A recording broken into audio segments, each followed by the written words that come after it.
I think there's a lot of hustle culture out there nowadays, not just for work life, but for life as well. Fall down, get straight back on the horse. Every minute you lie in bed crying over your trauma is another minute wasted. You could be living your dream life. This kind of Instagram toxic positivity gives me the ick. And as humans, it's not really how we deal with bad things happening. Eventually, James ends off of long-term sick from burnout. He's riddled with guilt and struggles to recover. Now, all of the people that I spoke to off on long-term sick that had been through presenteeism, guilt was the strongest word that came up. I feel guilty. I feel like I'm letting the team down.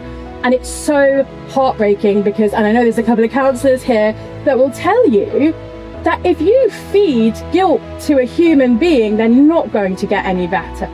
They're not going to recover from stress and burnout. Some people always say to me, like, why do you talk about self-love when it comes to stress? I don't understand what that's got to do with it.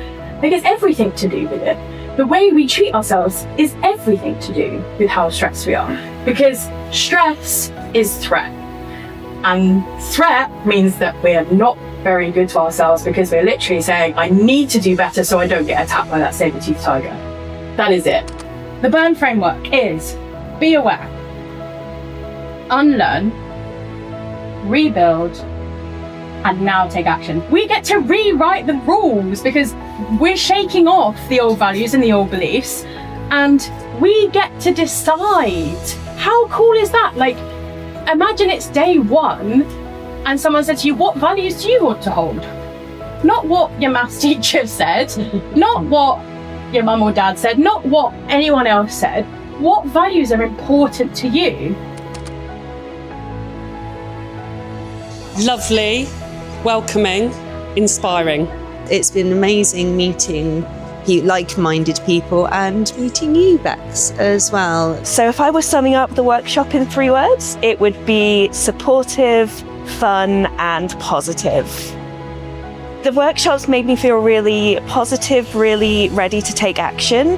It's been really good to be in a room full of people who all have the same kind of goals and aims, and it's really good to feel like I'm not alone in some of my challenges and we're all just supporting each other. It was really informative, fun and friendly. We ask ourselves, like, oh, why do I feel so exhausted? Why do I feel so overwhelmed? Why?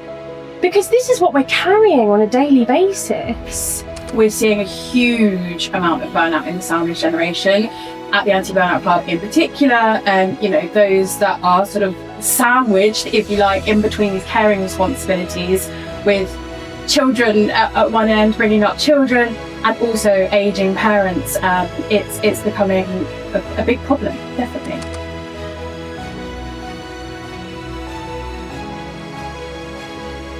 If you take just one thing away from this talk, it's to find your people.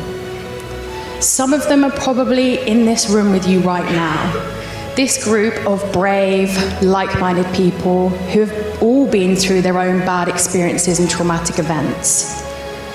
Talk to them, learn from them, grow with them, and just know, whatever you have faced or will face in your life, you'll never have to face it alone.